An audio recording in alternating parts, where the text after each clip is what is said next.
Am I exuding main character energy yet? We are going on a little adventure today.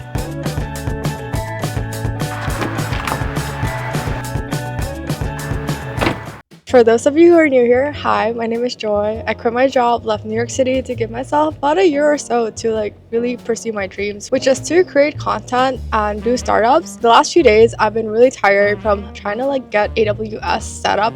So I was like, why don't I just try and drive down Highway 1, which for context is a 3 or 4 hour drive one way away from SF. I've done it once by myself and I always felt really good after. So I was like, there's no reason why I shouldn't do it, so here we are.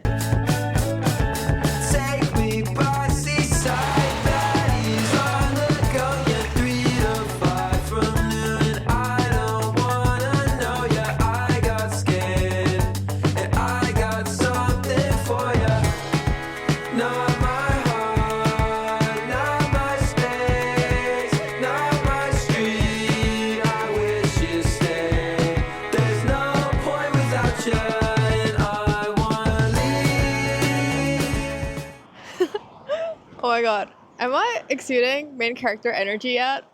I wanted to take this trip because I needed to get out of my head. I caught myself overthinking a lot recently, which used to feel like a good thing to do, but now I realize that it is a trap. Overthinking makes you feel smart and productive, tricking you into thinking you are doing the necessary work before taking the step. But overthinking a million different scenarios is similar to running on a hamster wheel. You spend so much of your time and energy, you feel like you are making progress, but you are not. The heart of overthinking is fear. Fear that you are unable to handle the unexpected. So you try to visualize and predict the unexpected. Since I have become aware of the limitations of my imaginations, I like to instead remind myself of how much I have grown and how I have managed to overcome the doubts, and what once felt insurmountable eventually dissolves with time.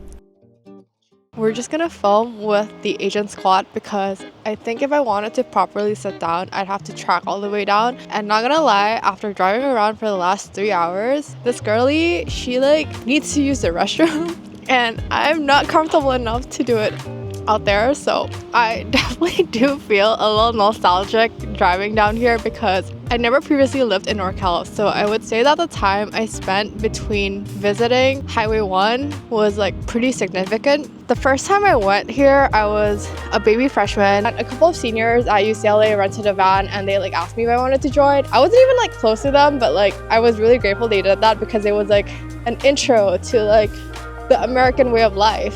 I remember distinctly being a freshman and so scared and so confused because I didn't know if I wanted to live in the US.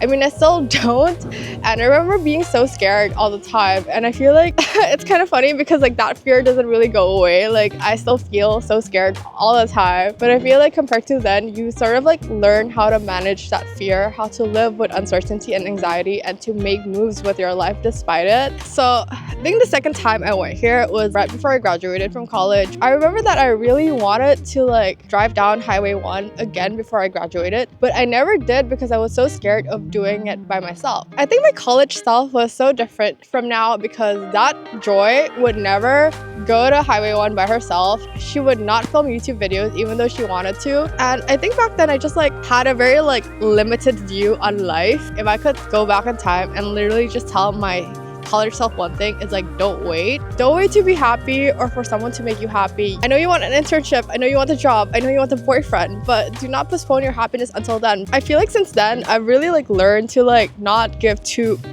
and learn to be happy and make myself happy despite whatever condition I'm in. That has caused me to I think be more optimistic. And when you're the kind of person who is able to make themselves happy, you're not as reliant on external things as much. So if you're in a relationship that's bad for you, you're able to leave that a lot sooner. Or if you're in friendships that are unfulfilling, you're also able to leave that a lot sooner because your happiness is not dependent on someone else, and it's also not dependent on some external metric that can get taken away from you. Really, that shift from waiting for things in order to make me happy, whether it was a significant other, whether it was certain friends, or whether it was certain career or academic milestones, and shifting it to like I need to learn how to make myself happy no matter what, I would say like changed the trajectory of my life, and honestly wouldn't be making this YouTube video or wouldn't even have a YouTube channel if I didn't have that like mindset shift. The third time I went to Highway 1, I was actually accompanying my aunt. My uncle had just like passed away suddenly. Like I was texting him one day and then the next day he suddenly passed away, and it was not the first time I lost someone close to me, but it sort of happened like unexpectedly, and my aunt was having a really hard time and she wanted to do this drive, so I accompanied her. I feel like we all know that life is short and that nobody knows how much time anyone has, and we should live our lives to the fullest. But sometimes I feel like unless you really experience losing someone close to you, you don't really internalize it, because I didn't quite like internalize it until then. I always felt like there was a next time, but then like losing my uncle so suddenly, who was like in perfect health before that, made me realize that you never know. The most important things in your life, like the relationships you have, the people you love, and the people who love you, and you ought to like hug them tightly, tell them that you love and appreciate them, and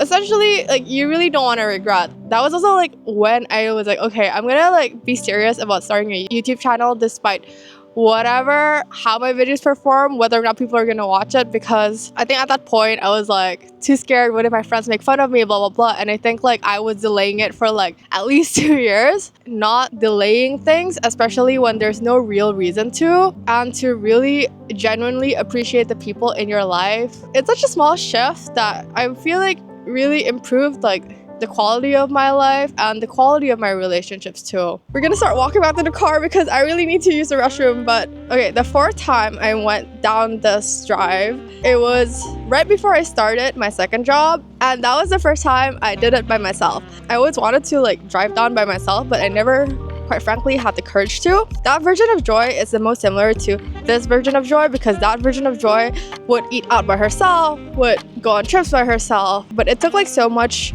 inner growth, introspection, and change in order to get to that version of joy. This year, I feel like I'm just like super hard on myself, because like I feel like there are no results to like the things I'm doing, and I gotta remind myself that like growth is not linear, and just because you don't see progress doesn't mean that there isn't progress. And reflecting on like the past versions of myself that was here really like made me realize that I've grown and changed so much in ways that I sometimes don't even realize. You know, I really hate it when people tell me that like it doesn't matter what your effort is, what matters is like the results, whether you're in or not, whether you have 100,000 subscribers or not. I don't know, but I do feel like there's like so much value and beauty in like the journey, in growing as a person, in the unexpected. I think sometimes like when I'm heads down doing work, trying to like edit videos, I'm like, maybe they're right. But when I'm back here and I think about like how much I've changed, how much life has changed, how much there's so much beauty in the journey and the unexpected, I'm reminded that I should really enjoy the journey more. And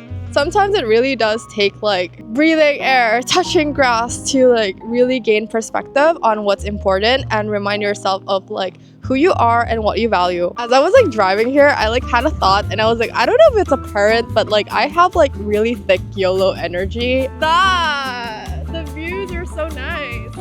So yeah, this is bigsur, friends, and I don't know, I just like love the water so much. If my future boyfriend takes me here, I'm gonna be weak in the knees. Sorry, the yapping continues because I didn't drive all the way to bigsur just for like a 5-minute video. The antidote to fear isn't thorough planning, but it is finding courage within yourself. The belief that you are able to handle the bad days and unexpected by reminding yourself of how much you have overcome and how much you have grown, and how in life nothing lasts forever. Even the bad days that you once feared would stretch on endlessly eventually came to an end. You can't overthink yourself into being ready, but you can hold on to the faith that even if things don't unfold the way you like, you will find a way to eventually be okay. I really did not know what I was expecting when I was like, I should go to bigsur by myself. Thanks for watching. This was like really random, and love you, bye.